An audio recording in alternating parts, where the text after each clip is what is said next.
Hi dear students, welcome back to Intelligence Career Institute.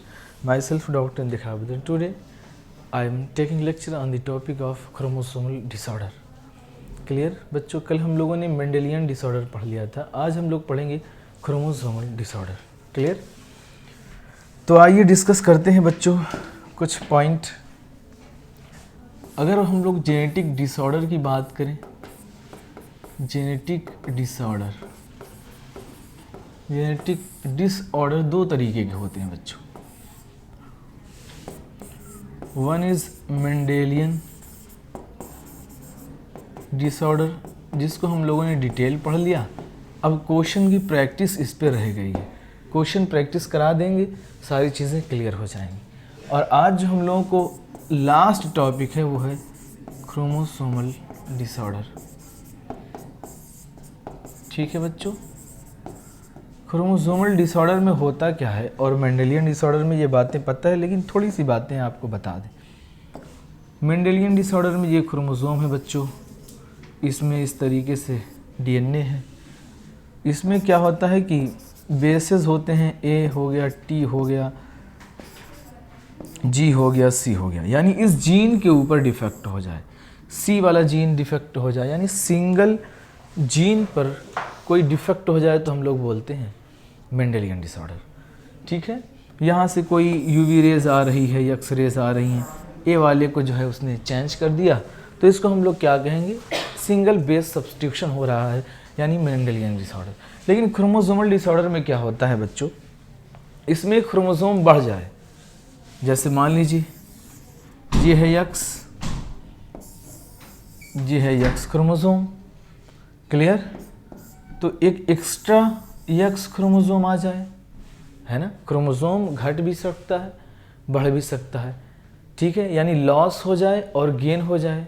ठीक, या फिर एक कंडीशन ये भी बन सकती है, मान लीजिए ये एक्स है बच्चों,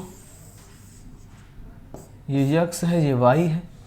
वाई वाला क्रोमोसोम क्या हो, पूरी तरीके से लॉस हो जाए, तो हम लोग क्या लिखेंगे, एक्स ज़ीरो.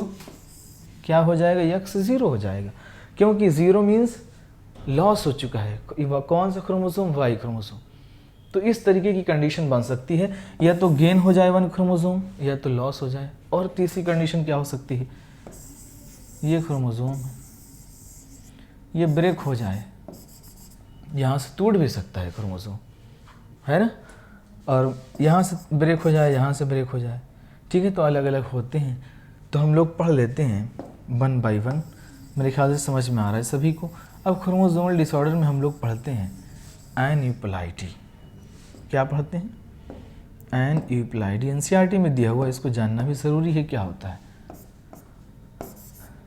हमने क्लासिफिकेशन जब कराया था तो उसमें पढ़ाया था कि एनयूप्लॉइडी, एनयूप्लॉइडी का मतलब क्या होता है बच्चों, दो तरीके की एनयूप्लॉइडी होती.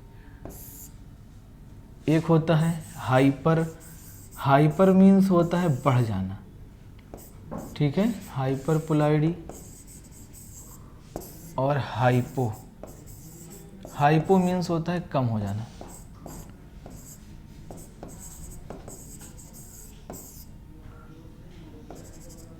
ये नहीं होगा, स्पेलिंग सही कर लेना आप लोग. हाइपरप्लॉइडी मीन्स होता है कि gain of one extra chromosome. ठीक है, क्या हो जाए, gain of one extra chromosome. One extra chromosome क्या हो जाए बच्चों, बढ़ जाए. ठीक, हाइपोप्लॉइडी में क्या होगा बच्चों, लॉस ऑफ वन क्रोमोसोम. क्या हो, एक क्रोमोसोम लॉस हो जाए. क्लियर? तो हम लोग बोलेंगे जो है हाइपोप्लॉइडी. तो एनीप्लॉइडी की डिफिनीशन क्या बनेगी, बताइए बच्चों. एनीप्लॉइडी की डिफिनीशन क्या बनेगी आपके हिसाब से. ये दोनों आ रहे हैं, तो एनीप्लॉइडी में गेन, गेन और लॉस ऑफ क्रोमोसोम, है कि नहीं. हाइपरप्लॉइडी में एक बढ़ रहा है और हाइपोप्लॉइडी में एक कम हो रहा है. इसका मतलब एनीप्लॉइडी की डिफिनीशन क्या होगी, गेन और लॉस ऑफ क्रोमोसोम. क्लियर? बताइए फटाफट। अब हाइपरप्लाइडी मैंने आपको पढ़ाया था क्लासिफिकेशन में, ट्राइसोमी, टेट्रासोमी, याद आ रहा है, डबल ट्राइसोमी होती है, और इसमें मैं डिटेल नहीं जाऊंगा क्योंकि आएगा नहीं। हाइपरप्लाइडी में मोनोसोमी, डबल मोनोसोमी एंड नलीसोमी। ठीक, तो मैं सिर्फ आपको दो पढ़ाऊंगा, एक हाइपरप्लाइडी में पढ़ाऊंगा, एक हाइपरप्लाइडी में। हाइपरप्लाइडी में क्या होता है, सिर्फ आपको पढ़ना है आज जो है ट्राइसोमी। हाइपरप्लाइडी के में एक आपको मैं पढ़ाऊंगा क्या, ट्राइसोमी। क्या पढ़ाऊंगा बच्चों, बोलो भाई, बैठे हो बस खा पी के तुम लोग। ट्राइसोमी क्या पढ़ाऊंगा मैं, ट्राइसोमी। ठीक है, ट्राइसोमी के एग्जाम्पल में आपको हम पढ़ाएंगे कैप्ट, बताया था, कैप्ट डीजे, कैप्ट डीजे यानी क्लाइनफेल्टर सिंड्रोम। कौन सा syndrome, Klinefelter syndrome, Edward syndrome, Patau syndrome. ठीक है, टी से हो जाएगा ट्राइसोमी और डी से हो जाएगा डाउन सिंड्रोम। बच्चों जे से हो जाएगा जैकोब सिंड्रोम। क्या हो जाएगा, जैकोब सिंड्रोम। जो हमारी एनसीईआरटी में मेंशन है वो है सिर्फ दो, एक है क्लाइनफेल्टर सिंड्रोम और एक है बच्चों डाउन सिंड्रोम। यही दोनों हम लोगों को पढ़ना है। ठीक, हाइपोप्लाइडी में मैं आपको एक पढ़ाऊंगा मोनोसोमी। क्या पढ़ाऊंगा, मोनोसोमी। मोनोसोमी का मतलब इसके अंदर आएगा टर्नर सिंड्रोम। कौन सा सिंड्रोम बच्चों, टर्नर सिंड्रोम। क्लियर, यही हम लोग पढ़ लेंगे तो हमारे जो है क्रोमोसोमल डिसऑर्डर खत्म हो जाएंगे। तो सभी को क्लियर है, फटाफट बताएं मुझे। एक हमें पढ़ना है ट्राइसोमी और एक पढ़ना है मोनोसोमी। क्रोमोसोमल डिसऑर्डर बेसिकली होते कैसे हैं, होता क्या है कि इनकी मैकेनिज्म क्या है, क्यों ऐसा हो जा रहा है। ठीक है, होता क्या है कि ड्यूरिंग मियोसिस फर्स्ट, कौन सी, मियोसिस फर्स्ट। ठीक है, ड्यूरिंग मियोसिस फर्स्ट जो क्रोमोसोम है इनका सिग्रीगेशन, क्या, जैसे मान लीजिए एक क्रोमोसोम ये है, एक क्रोमोसोम ये, एक ये, एक ये, आपको अटैच करके बना दे रहा हूं मैं, देखिएगा बहुत अच्छे से।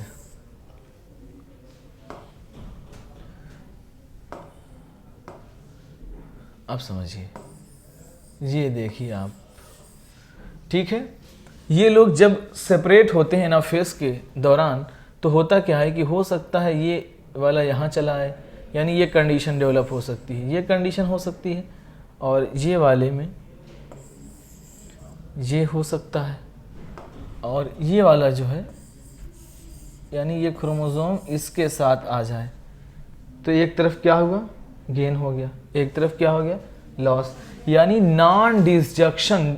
ठीक है, this is takes place in the meiosis first. मैं सेल साइकिल में डिटेल नहीं जा रहा हूँ। मियोसिस फर्स्ट में नॉन डिसजंक्शन क्या होता है बच्चों, नॉन डिसजंक्शन की वजह से होता है। ये भी याद रखना कि क्रोमोसोमल डिसऑर्डर किसकी वजह से होता है, non disjunction during meiosis first.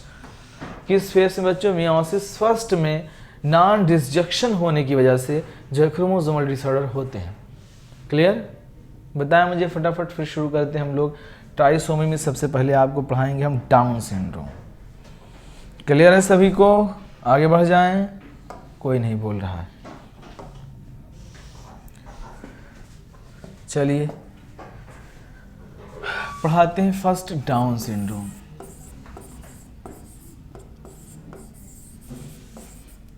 Down syndrome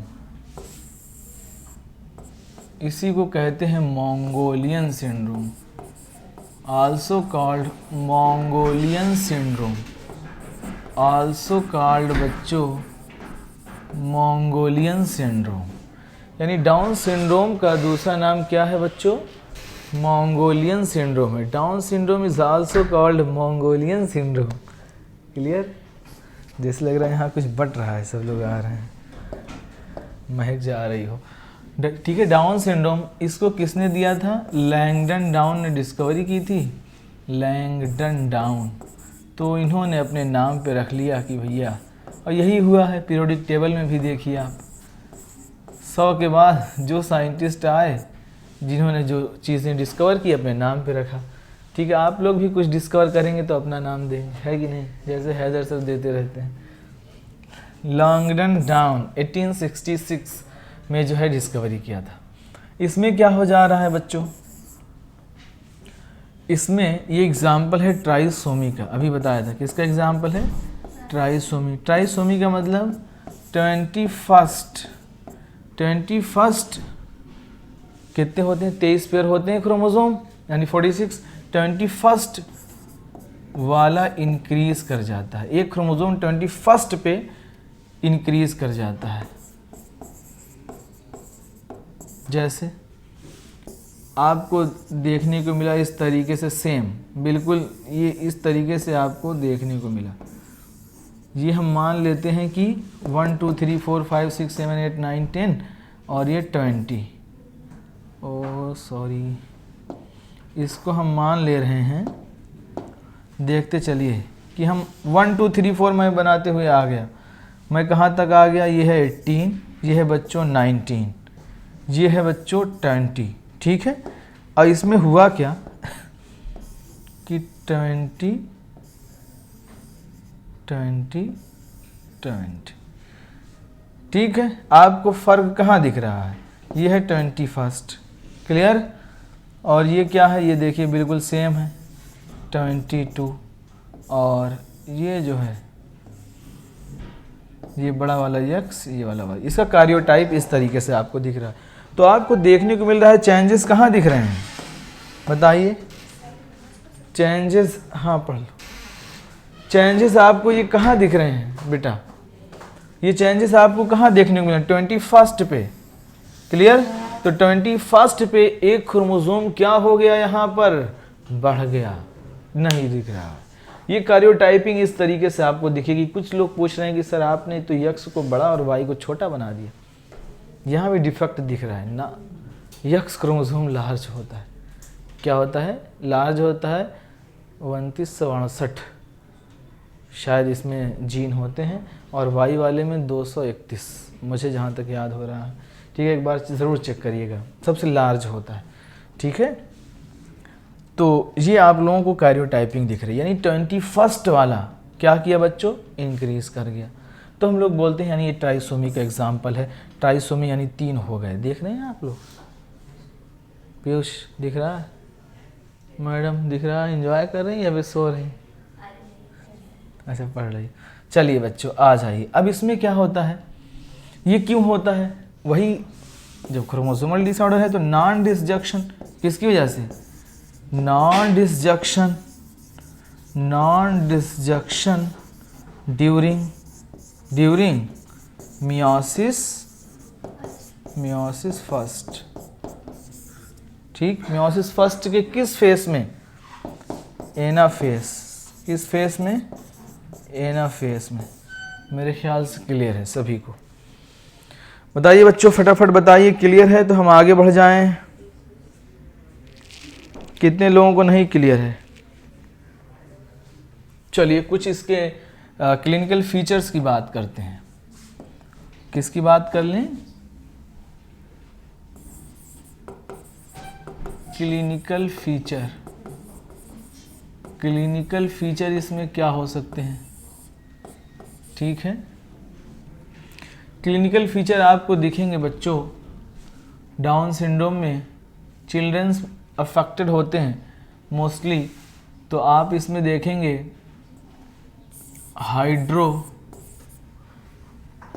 hydrocephalus न लिख के पहले मंगोलियन फेस लिखें। ठीक है, मंगोलियन फेस। जो बच्चा होगा बिल्कुल मंकी की तरह इसका फेस होगा। क्या होगा? मंकी की तरह फेस होगा। ठीक है, तो हम लोग बोलते हैं मंगोलियन फेस। दूसरी चीज़ आपको दिखेगी हाइड्रोसेफेलस कंडीशन। हाँ, इंसान का बच्चा हाइड्रोसेफेलस। अब देखिए होता क्या है, कि आजकल, ठीक है, ड्यूरिंग द प्रेजेंट टाइम आपको काफ़ी ज़्यादा जो है मंगोलियन सिंड्रोम देखने को मिल सकते हैं। पहले, आज के 10 साल पहले आप अगर जाएं तो 10 साल पहले बहुत रेयरर केस होते थे, क्योंकि ऐसे बच्चों को बचाया भी नहीं जाता, बचाना मुश्किल होता था, क्योंकि ज़्यादातर डिलीवरी जो होती थी वो होम डिलीवरी होती थी और होम डिलीवरी में केयर नहीं कर पाते थे, ठीक है।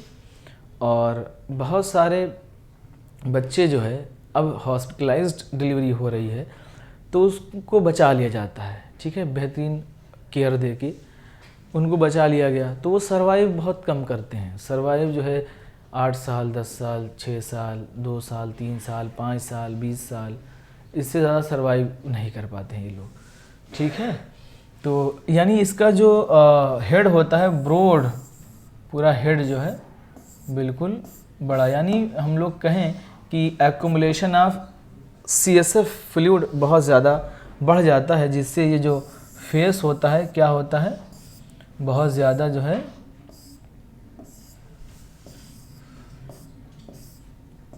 फेस थोड़ा सा ब्रॉड होता है। क्लियर, क्या होता है, ब्रॉड होता है। और आपको क्या दिखेगा यहाँ पे, तीसरी चीज़ माइक्रोग्लोसिया। माइक्रोग्लोसिया का मतलब होता है जो इसकी टंग होगी बच्चों, टंग, क्या, टंग इसकी जो है लार्ज होगी। माइक्रोग्लोसिया का मतलब क्या होता है, इनलार्जमेंट ऑफ टंग, ठीक है। टंग क्या होगी बच्चों, लार्ज होगी। अगर टंग लार्ज है तो इस बार बार कहाँ आएगी, बाहर आएगी, ठीक है ना। तो ओपन माउथ क्या हो जाएगा इसका, ओपन माउथ हो जाएगा, क्योंकि टंग लार्ज है तो अंदर रह नहीं पाएगी, तो माउथ ओपन करेगा तो टंग बाहर आएगी, ठीक है ना। और इस पे आपको दिखेगा, और क्या दिख सकता है आपको आपको पाम, जो इसके हैंड होंगे इस पे पाम क्रिएस दिखेंगे। जैसे हम लोगों में क्या है कि हल्के हल्के हैं, पाम क्रिएस जो है बहुत हल्के हल्के हैं, तो यहाँ पे आपको थोड़ा सा डीप फरो टाइप होंगे, तो डीप पाम होंगे, ठीक है ना। पाम क्रिएस, और पाम क्रिएस की डायरेक्शन भी अलग होगी। हम लोगों में क्या, मोस्टली लोगों में फिक्स होती है ना, कि ये 18 बनता है एक तरफ 81 बनता है, ठीक है ना। तो इसके जो है कुछ लोग पहली बार देख रहे हैं कि सही बता रहे हैं सर, चेक कर लो सही बता रहे हैं, ठीक है। तो पाम क्रिएस आपको दिखेंगी, क्या दिखेंगी, पाम क्रिएस दिखेंगी। और क्या होगा, जब हाइड्रोसेफेलस कंडीशन है, यानी accumulation of CSF fluid, head enlarge है, पूरा हेड इनलार्ज है, तो इसमें आपको दिखेगा बच्चों एक और फीचर, मेंटल रिटार्डेशन। ऐसे बच्चे क्या होते हैं, मेंटल रिटार्डेशन आपको दिखेगा, मेंटल रिटार्डेशन दिखेगा, तो आप पहचान सकते हैं, है कि नहीं। और एक ख़ास चीज़, ऐसे बच्चों में जो है और क्या हो सकता है, कॉन्जेनाइटल हार्ट डिसीज़ क्या देखने को मिलेगा, कॉन्जेनाइटल हार्ट डिसीज़, ठीक है। कॉन्जेनाइटल हार्ट डिसीज़ आपको देखने को मिलेगी। Atrioventricular septal defect, ventricular septal defect, ठीक है, atrial septal defect, atrioventricular septal defect, ये सब अलग अलग टाइप के जो है कॉन्जेनाइटल हार्ट डिसीज़ होते हैं, तो आपको ये देखने को मिलेंगे। बताइए बच्चों, फटाफट समझ में आया कि नहीं, जल्दी से बताएं। सब हो गए ठीक, चलिए आगे बढ़ जाएं। बताइए बच्चों, फटाफट बताइए अगर समझ आ रहा हो तो। Mental retardation, congenital heart disease, और इसमें आपको बहुत सारी चीज़ें देखने को मिल सकती है। इंडोक्राइनल डिसऑर्डर हो सकते हैं, और क्या, लिख लो मन कहे, इंडोक्राइनल डिसऑर्डर। इंडोक्राइनल डिसऑर्डर में आपको देखने को मिलेगा, इसको हाइपोथायरॉयडिज्म होगी, इस बच्चे को क्या होगी, हाइपोथायरॉयडिज्म प्लस टाइप 1 डायबिटीज़ क्या होगी, टाइप 1 डायबिटीज़, क्योंकि टाइप 1 डायबिटीज़ बच्चों में होती है। जिसकी उम्र 1 to 35 होती है उसको टाइप 1 डायबिटीज़ कहते हैं। जिसकी उम्र 35 से अबव होती है, ठीक है, उसको टाइप 2 डायबिटीज़ कहते हैं। टाइप 1 डायबिटीज़ में फ़र्क क्या होता है ये आप MBBS में जाएंगे तो डिटेल पढ़ेंगे। थोड़ा सा हम बता दे रहे हैं कि टाइप 1 डायबिटीज़ में इंसुलिन का इंजेक्शन लेना बहुत ज़रूरी होता है, और टाइप 2 में आप जो है मेडिसिन से काम चला सकते हैं। मेटफॉर्मिन, ग्लिपराइड, ठीक है, सब मिक्स आता है। मेटफॉर्मिन बहुत कॉमन ड्रग है जो यूज़ होती है। तो यहाँ पे आप लोगों को मेरे ख्याल से सारी बातें समझ आ रही हैं।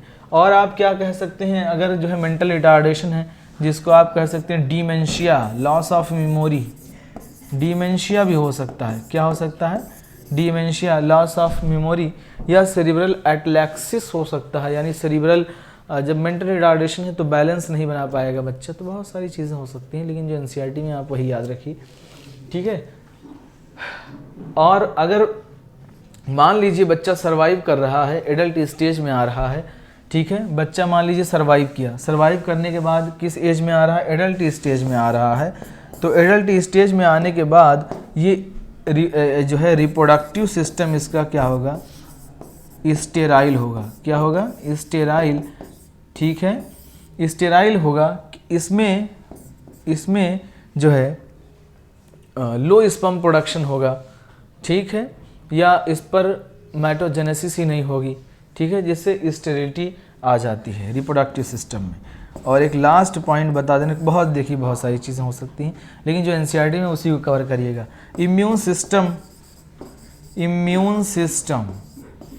इम्यून सिस्टम इसका बच्चों जाहिर सी बात है, बीमारी पहले ही से है तो इम्यूनिटी क्या होगी, लो इम्यूनिटी होगी, लो होगी। बताइए भाई, सभी को आ गया समझ? फटाफट रिवाइज करो, झमाझम लगाओ। एक चीज़ पूछी जाती है यहाँ पे, 21 या 22 कौन सा क्रोमोसोम एक्स्ट्रा हो जाता है, 21। ये चीज़ें याद रखिएगा, ट्राइसोमी के एग्जाम्पल हैं। अब आइए आगे की तरफ मूव करते हैं। हम लोग पढ़ लेते हैं टर्नर सिंड्रोम। कौन सा सिंड्रोम, टर्नर मतलब टूट गया। क्या हो गया, टूट गया, ठीक है। तो इसमें बढ़ता नहीं है, इसमें क्या हो जाता है, टूट जाता है। टूटने का मतलब क्या होता है, घट जाता है, यानी लॉस ऑफ, ठीक है, लॉस ऑफ 1 क्रोमोसोम। क्या होगा, loss of 1 chromosome, loss of 1 chromosome. तो यानी ये एग्जाम्पल किसके हो गए, it is an example of monosomy, ठीक है बच्चों, किसके एग्जाम्पल हो गए, मोनोसोमी के एग्जाम्पल हो गए। एक लाइन हम लिख देते हैं यहाँ पे, टर्नर में याद रखना, फीमेल के अंदर, ये याद है ना, सारी चीज़ें याद हो जाएंगी। फीमेल के अंदर मेल कैरेक्टर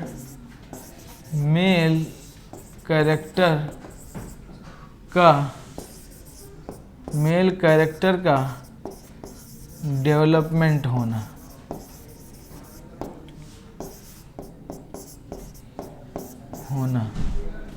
मेल कैरेक्टर का आना या मेल कैरेक्टर का डेवलपमेंट होना कहलाता है टर्नर सिंड्रोम। किसके अंदर,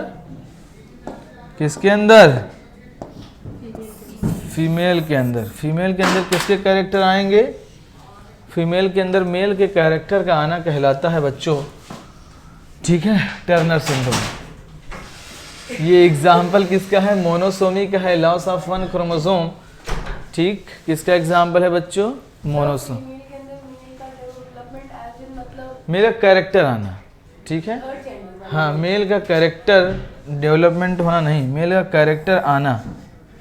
क्या, मेल का कैरेक्टर बता रहे हैं, अभी सब समझ आएगा। फीमेल के अंदर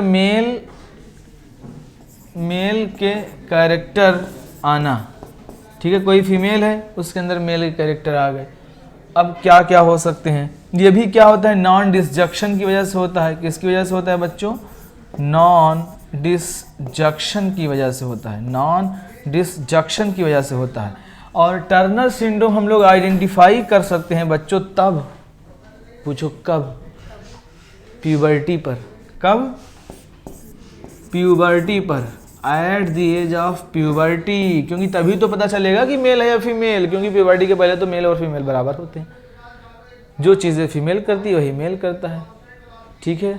चाहे जिसमें ले लो, वो भी क्रिकेट खेलेगी, ये भी बैडमिंटन खेलेगा, वो भी दौड़ेगी, ये भी दौड़ेगा, ठीक है। तो सब कुछ सेम होता है, लड़ाई दोनों करते हैं, घर में देख लो। लेकिन उसके बाद से जो है कैरेक्टर्स चेंज होते हैं। प्यूबर्टी के बाद से जो है फीमेल के अंदर शाइनेस डेवलप होता है, ठीक है। इनके हार्मोन चेंज होते हैं, मेल के हार्मोन चेंज होते हैं। मेल के हार्मोन क्या करते हैं? बेसिकली मसल को स्ट्रांग करते हैं, लो पिच वाइस करते हैं। फीमेल में हाई पिच वाइस होती है, स्मूथनेस आती है, ठीक है। अलग अलग कैरेक्टर्स चेंज होते हैं। तो यहाँ पे मैंने एक लाइन में लिखा था कि हम लोग आइडेंटिफाई कब करेंगे बच्चों? याद रखना, ये बहुत ज़बरदस्त पॉइंट है कि प्यूबर्टी पर ही हम लोग इसको पता लगा सकते हैं, ठीक। अब देखिए फीमेल के अंदर, ये जो फीमेल होगी बच्चों, फीमेल, आगे आते हैं, आगे आइए, क्लिनिकल फीचर्स पे आइए। अब क्लिनिकल फीचर्स बहुत अच्छे समझिए। क्लिनिकल फीचर्स, क्लिनिकल फीचर्स क्या हो सकते हैं? जो क्लिनिकल फीचर्स में आपको देखने को मिलेगा कि फीमेल, हाइट ऑफ फीमेल,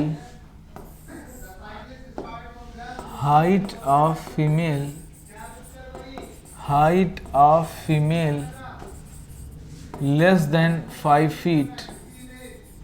वैसे 5 फुट की होती है ज़्यादातर फीमेल, लेकिन जो है उससे भी छोटी होगी, अब समझ, ठीक है। Height of female less than 5 feet, ठीक है। और क्या होगा?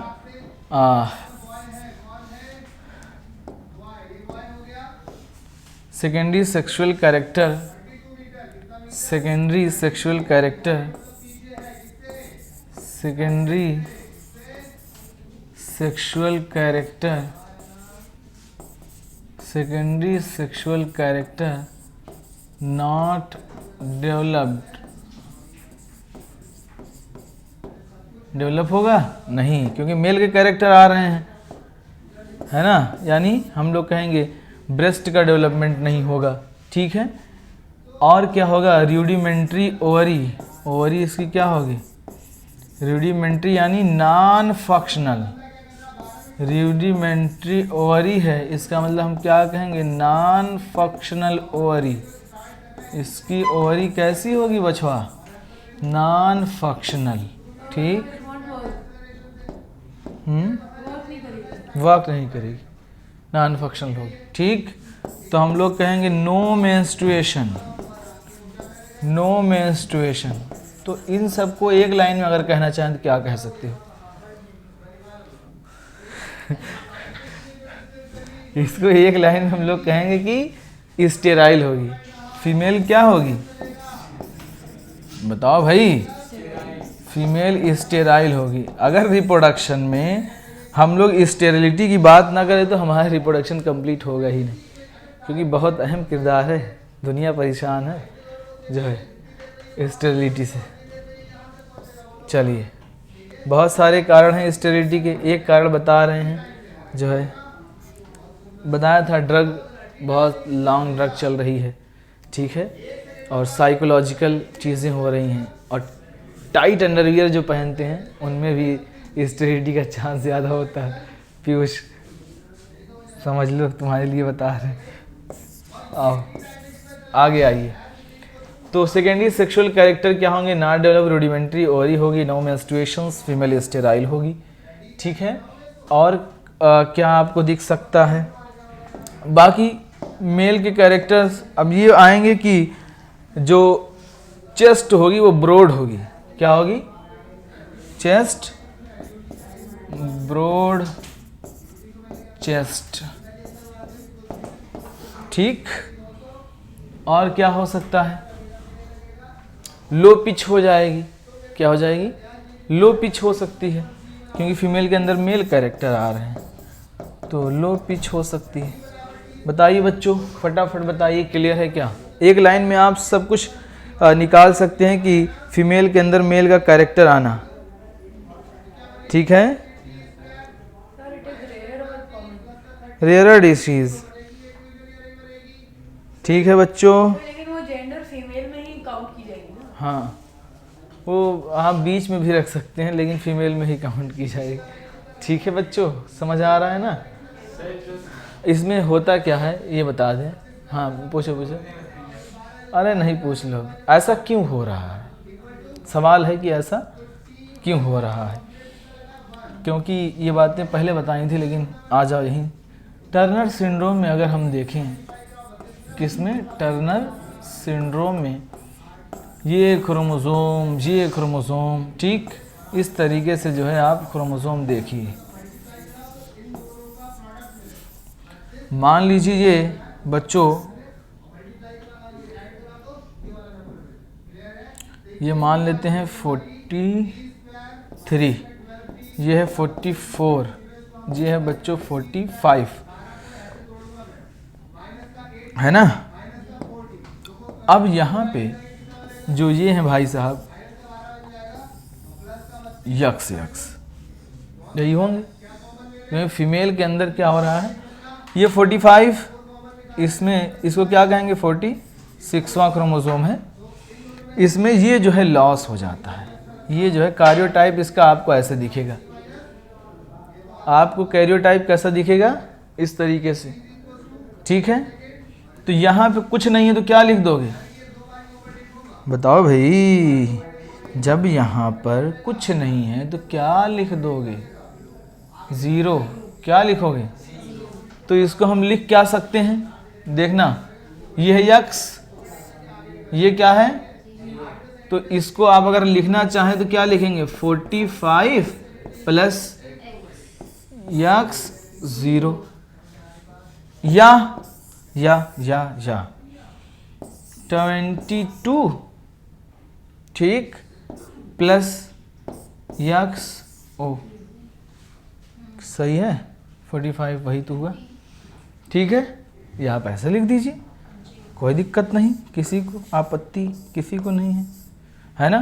तो ये यहाँ पे देखिए लॉस हो गया, तो इसको हम लोग बोलते हैं मोनोसोमी के एग्जाम्पल है। एक लॉस हो रहा है, एक या दो लॉस हो रहे हैं, ये बताओ कितना क्रोमोसोम लॉस हुआ, एक, तो बोलते हैं मोनोसोमी, यानी एक लॉस हुआ। तो इसका ये किसका एग्जाम्पल, टर्नर सिंड्रोम, आज से याद रखेंगे आप, मोनोसोमी के एग्जाम्पल होते हैं। क्लियर, चलिए आगे आते हैं, आगे एक और पढ़ते हैं, बढ़िया बात पढ़ाते हैं आपको। लास्ट ये हैं क्लाइनफेल्टर,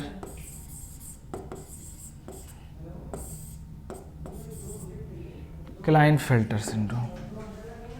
क्लाइनफेल्टर सिंड्रोम में एक लाइन में लिखूंगा, मेल के अंदर फीमेल कैरेक्टर आना, ये उल्टा है उसका, मेल के अंदर फीमेल कैरेक्टर आना। लो भैया, मेल के अंदर कौन सा कैरेक्टर आ रहा है, फीमेल का कैरेक्टर आ रहा है बच्चों, ठीक है। ये क्यों होता है, इसमें 1 एक्स्ट्रा क्रोमोसोम, 1 क्रोमोसोम इंक्रीज, क्या होता है, 1 क्रोमोसोम इंक्रीज हो जाता है, ठीक है बच्चों। यानी ये एग्जाम्पल ये भी किसके हो गए, ट्राइसोमी के, किसके हो गए बच्चों, ट्राइसोमी के। बताइए सभी लोग, क्लियर है। अब देखिए होता क्या है,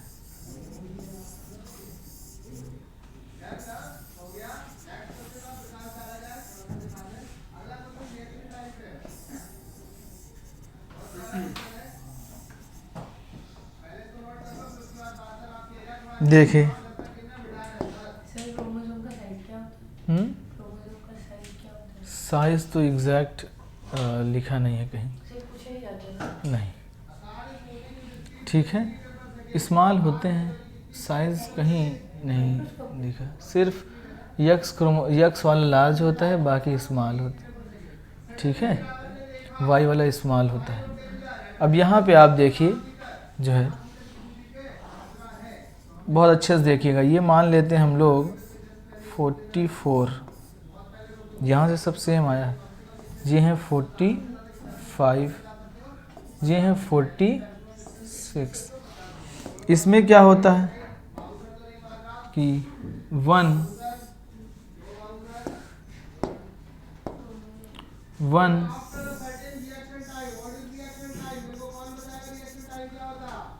ये है बच्चों यक्स और वाई था, एक यक्स क्रोमोसोम क्या हुआ, बढ़ गया, ठीक है, एक यक्स क्रोमोसोम बढ़ गया। तो इसको हम लोग क्या लिख सकते हैं, ऐसे लिख सकते हैं, ऐसे लिख सकते हैं कि नहीं, यक्स वाई, ये आ गया।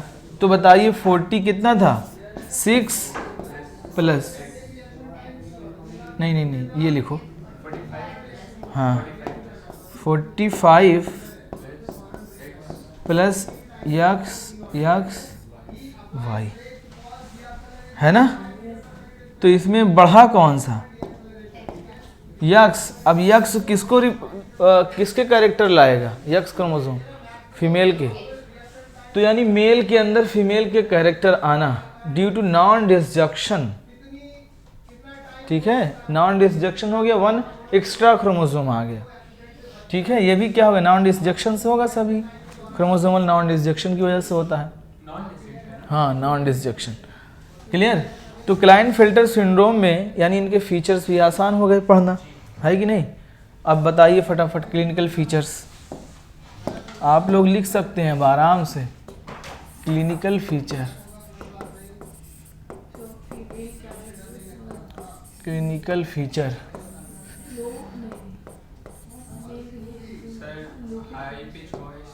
बिल्कुल सही, एक बताया तुमने, और लोग बताएं।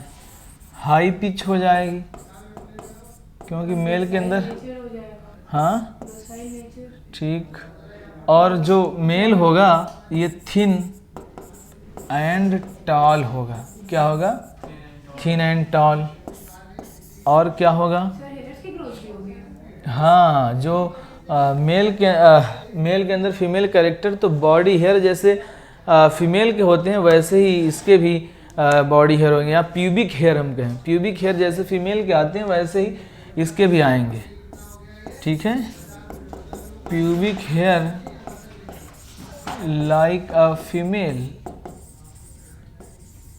बस एक लाइन याद रखना वही वाली, सब लिख ले जाओगे। और बताओ क्या हो सकता है, या गाइनोइकोमास्टिया हो जाए, गाइनोइकोमास्टिया यानी डेवलपमेंट ऑफ ब्रेस्ट, किसके अंदर, इन मेल, सोच लीजिए आप लोग, development of breast in female. और क्या होगा, ब्रॉड हिप, ये भी तो फीमेल कैरेक्टर हैं,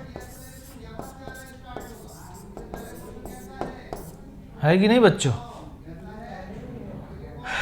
ब्रॉड हिप। और क्या होगा,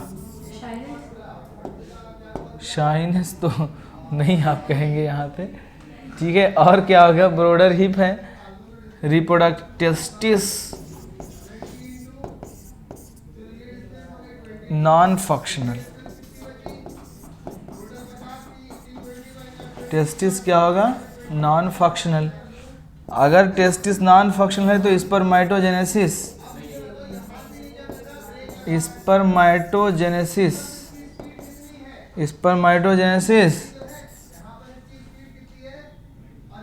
नॉट अकर, या अगर होगी भी तो बहुत कम होगी। तो हम लोग अगर स्पर्मेटोजेनेसिस नहीं हो रही है तो हम लोग क्या कहेंगे, एज़ूस्पर्मिया यानी स्पर्म एब्सेंट है। देखिए इसमें दिख रहा है कि नहीं, ये दिख रहा है ना। स्पम क्या होगी बच्चों, एब्सेंट होगी। समझ पा रहे हो कि नहीं? तुम लोग बस ऐसे ही पढ़े जा रहे हो। समझ जाओ, एक लाइन बस इम्पोर्टेंट है, उसके सारे फीचर तुम लिख सकते हो। सबसे आसान है बोर्ड वालों के लिए, है कि नहीं? सब कुछ लिख सकते हो तुम। जिस तरह से हमने एनिमल किंगडम पढ़ा था, है ना, पोरीफेरस, लिंटिटा, सब करेक्टर याद कर लिए थे, उसके बाद सब उसी में, सब में कॉमन थे। बताइए फटाफट बताइए मुझे, क्लियर है या नहीं? क्लियर है बच्चों?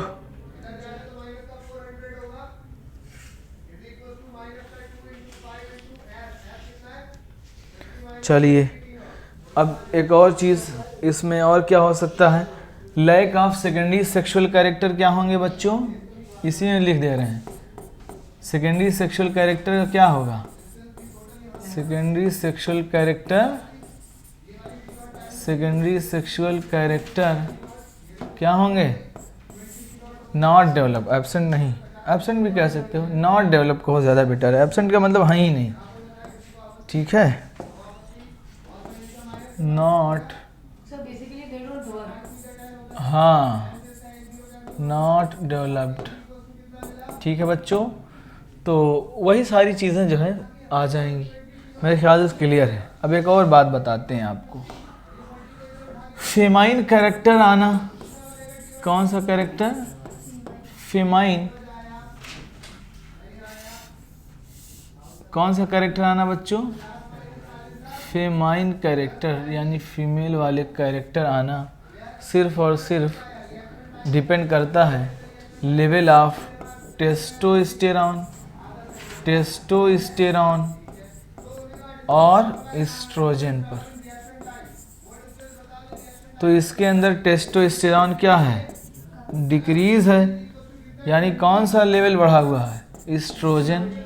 तो ऐसा नहीं है कि मेल में एस्ट्रोजन नहीं पाया जाता है, मेल में भी एस्ट्रोजन पाया जाता है, बस उसकी कंसंट्रेशन कम होती है as compare to testosterone.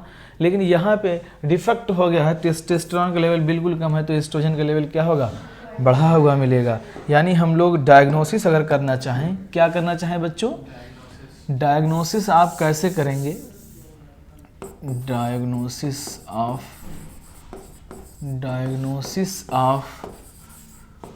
Klinefelter syndrome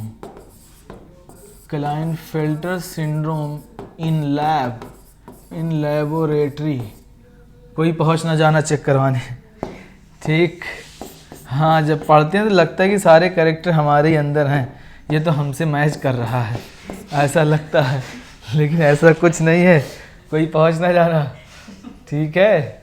आओ, diagnosis of Klinefelter syndrome, decrease testosterone, increase oestrogen, इससे कर सकते हैं। दूसरा हम कर सकते हैं, सबसे इम्पोर्टेंट पहले यही करना चाहिए, बार बॉडी से हम लोग चेक कर सकते हैं, क्योंकि अभी तुमने पढ़ा कि यक्स वाई, एक यक्स क्या है इसमें बढ़ा हुआ है, तो बार बॉडी इज इक्वल टू क्या होता है, नंबर ऑफ यक्स क्रोमोसोम -1। तो बताइए ये यक्स और यक्स वाई में किस में बार बॉडी होगी, बताइए, यक्स में कितनी होगी इसमें Barr body, 2। Number of X chromosome, कितने क्रोमोसोम है यहाँ यक्स के, 2 -1 इज इक्वल टू 1, तो इसमें बार बॉडी कितनी है फीमेल के अंदर, समझ गए कितनी है बच्चों, 1 बार बॉडी। अब मेल के अंदर बताओ कितने यक्स हैं, तो 1 - 1 इज इक्वल टू, तो बार बॉडी कहाँ 0 होती है, Barr body 0 in male and present in female. तो यहाँ पे यक्स वाई है, एक एक्स्ट्रा है, तो क्या हो जाएगा, यहाँ पे बार बॉडी आपको मिलेगी, कितनी मिलेगी, 1। अगर एक बार बॉडी आपको मिल रही है तो आप कहेंगे कि हाँ इसको तो क्लाइनफेल्टर सिंड्रोम है, आप पहचान सकते हैं यहाँ से। बताओ भाई कितने लोगों को समझ आई बात। ये बातें मैं पढ़ा चुका हूँ, आगे जो लेक्चर पढ़ चुके हैं, ये 12वां लेक्चर चल रहा है जेनेटिक्स का, यही लास्ट लेक्चर है, 12 लेक्चर में पढ़ाया है, बहुत आराम से पढ़ाया है, बहुत डिटेल पढ़ाया है, पढ़िए। अब इसके बाद से क्वेश्चन सॉल्व करवाएंगे, ठीक है ना। तो अब एक चीज़ और, बार बॉडी चेक कर लिया, दूसरी चीज़ आप क्या करेंगे बताइए, आप चेक करेंगे FSH एंड LH का लेवल, FSH और LH का लेवल बढ़ा हुआ मिलेगा, इंक्रीज मिलेगा तो आप डायग्नोसिस आराम से लैब में करा सकते हैं कि FSH और LH का लेवल अगर बढ़ा हुआ है, बार बॉडी आ रही है। बार बॉडी अगर हम लोग स्मीयर बनाएं तो ड्रम स्टिक अपीयरेंस होता है। कैसा आता है? ड्रम स्टिक अपीयरेंस आएगा। ड्रम स्टिक अपीयरेंस कैसा आएगा? हाँ, ड्रम स्टिक अपीयरेंस आएगा। सब कट गए। ड्रम स्टिक अपीयरेंस आएगा तो आपको दो मिलेंगे। नॉर्मली एक मिलेगा, लेकिन इस वाले में अगर होगा क्लाइनफेल्टर तो दो ड्रम स्टिक अपीयरेंस आपको देखने को मिलेंगे। तो यहीं पे होता है हमारा ये चैप्टर ख़त्म।